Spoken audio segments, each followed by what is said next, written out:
नाम आहाना है और आज जिस घटना के बारे में मैं आपसे बताने वाली हूँ ये मेरे और मेरे हस्बैंड के साथ हुई थी। मैं ऐसे तो एक छोटे से गांव से हूँ, पर अपनी जॉब के सिलसिले में मैं बैंगलोर गई थी और वहाँ पर कुछ साल रहने के बाद मेरी बहुत अच्छी जॉब लग गई और मेरे पास बहुत अच्छे पैसे भी आ गए थे। तो अपने हस्बैंड मोहसिन के साथ मिलकर मैंने बैंगलोर में ही एक नया घर खरीद लिया था। उस घर की हालत तो थोड़ी ख़राब थी, पर मुझे और मोहसिन को ये भरोसा था कि हम दोनों मिलकर उस घर की हालत पहले से बेटर कर देंगे और थोड़े दिन के बाद उसी घर को खरीद कर वहीं पर रहने लग जाएंगे। उस घर से रिलेटेड सभी पेपर वर्क होना अभी बाकी था। जैसे ही ये सारा पेपर वर्क का काम कंप्लीट हो गया, हम अगले ही दिन उस घर में अपना आधा सामान लेकर आ गए थे। उस घर को थोड़ा बहुत साफ करने के बाद हमने अपना सामान जमाना शुरू कर दिया। हमारा सामान ज़्यादा तो नहीं था, पर उससे जमाने में, प्रॉपर जगह सेट करने में हमें सुबह से शाम हो गई थी और उस घर में अभी कुछ प्रॉपर फैसिलिटीज़ नहीं थी कि हम वहाँ रह सकते। इसलिए पास ही में हमने एक दूसरे फ्लैट को रेंट पर लिया था, सिर्फ 2 दिन के लिए, और 2 दिन के बाद जब हमारा नया घर रेडी हो जाता तो हम वहीं पर शिफ्ट होने वाले थे। अपने घर का आधा सामान जमा करने के बाद हम वापस अपने फ्लैट पर चले गए और हमने डिसाइड किया कि अगले दिन आकर हम वापस से अपने नए घर को चेक करेंगे और जो भी चीज़ों में मरम्मत की ज़रूरत होगी वो सभी करेंगे। हम अपना ये सारा काम थोड़ा जल्दी ही ख़त्म करना चाहते थे क्योंकि हम उस रेंटेड घर में ज़्यादा टाइम तक नहीं रहना चाहते थे और ज़्यादा रेंट तो बिल्कुल भी नहीं देना चाहते थे।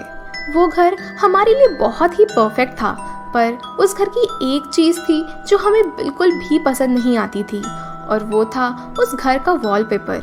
वो वॉलपेपर बहुत ही अजीब, पुराने ज़माने का और भद्दा सा था। हम अपने नए घर को अपने तरीके से सजाना चाहते थे, इसलिए हम दोनों ने मिलकर डिसाइड किया कि उस वॉलपेपर को अब हम बदल देंगे, पर हम ज़्यादा फिजूल खर्ची नहीं करना चाहते थे।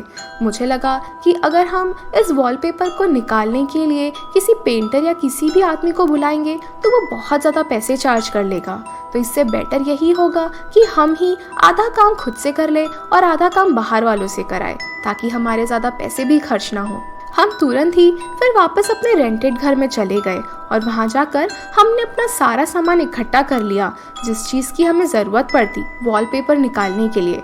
और फिर अगले दिन सुबह सुबह हम अपने नए घर पर आ गए और वॉलपेपर निकालना शुरू कर दिया।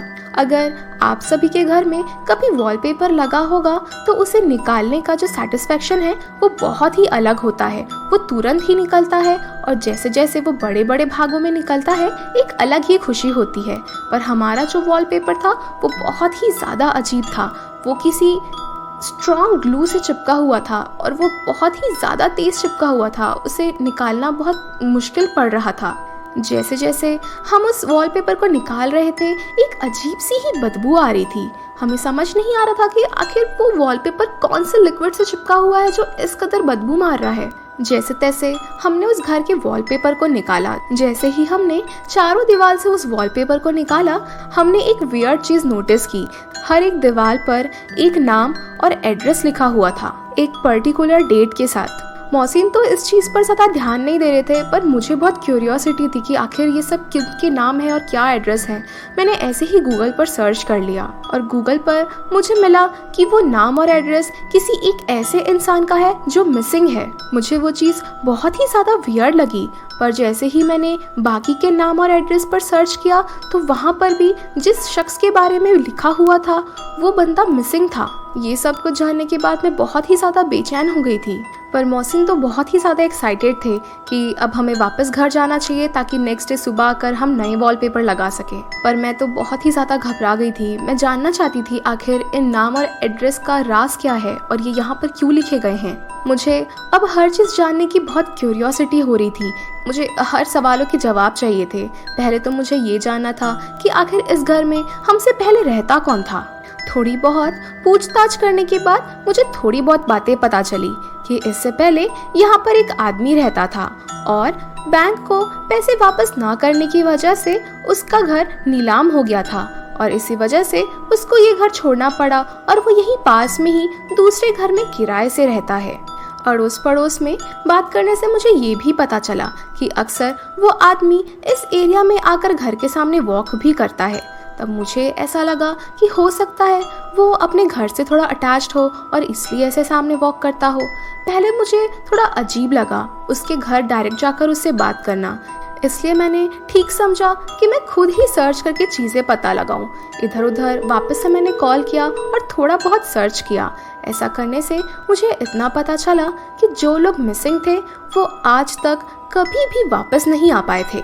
ये सब जानने के बाद मैं थोड़ा घबराने लगी थी और मेरे पास किसी भी क्वेश्चंस के आंसर नहीं थे। मुझे बस ऐसा लग रहा था कि घर के पहले ओनर का और उन मिसिंग लोगों का कुछ तो कनेक्शन है, तभी यहाँ वॉल पर नाम लिखे गए हैं और ये कोई रैंडम चीज़ भी नहीं है।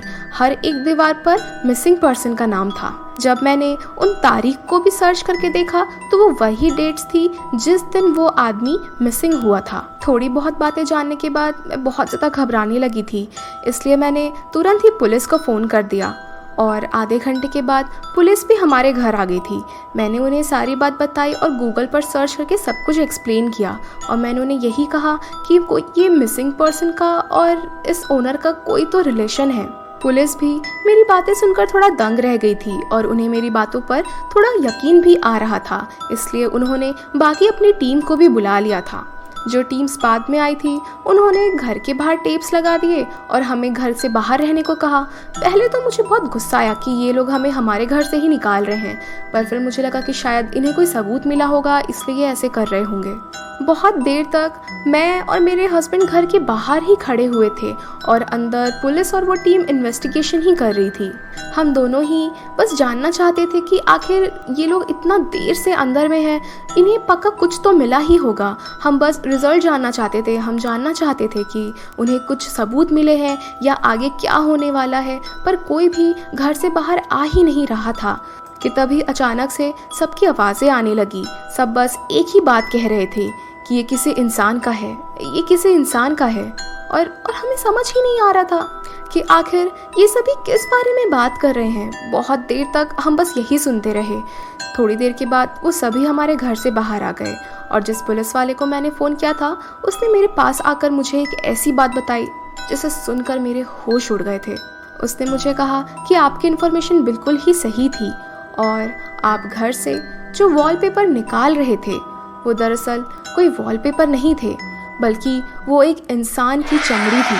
और वो पुलिस ये दावा कर रही थी कि ये वही इंसानों की चमड़ी है जो शायद मिसिंग हो गए हैं। जैसे ही उस पुलिस वाले ने हमें ये बताया, हमें हमारे तमाम सवालों के जवाब मिल गए थे और हम अंदर से बहुत बुरी तरह से डर गए थे। ये किसी भयानक और दर्दनाक सीरियल किलर का ही काम था।